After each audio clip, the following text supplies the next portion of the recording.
Ang Pilipinas ngayon ay nasa ilalim ng de facto martial law. Hindi man deklarado, pero nararamdaman.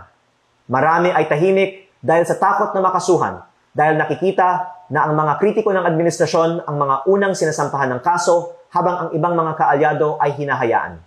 Dahil dito, ang ibang mga batas ay inaaprubahan ng walang debate at may mga bilyon-bilyon pisong mga budget na hindi kinakwestiyon. Kasama dito ang mga pambayad para sa ibang mga media at social media personalities at mga troll farms na nagpapalaganap ng fake news at umaatake sa mga kritiko ng administrasyon. Ganito din sa panahon ng martial law ni dating Presidente Ferdinand Marcos Sr. Ngunit maraming mga miyembro ng oposisyon, civil society at pribadong sektor ay lumaban sa diktatura.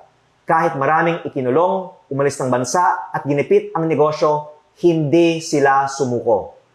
Ako po ay naniniwala na ang mga nagsasalita ngayon ay magtatagumpay rin laban sa korupsyon katulad ng mga nauna sa atin at ang mga nananatiling tahimik ay maaalala bilang mga kasabwat sa pinakamalaking korupsyon sa kasaysayan ng ating bansa.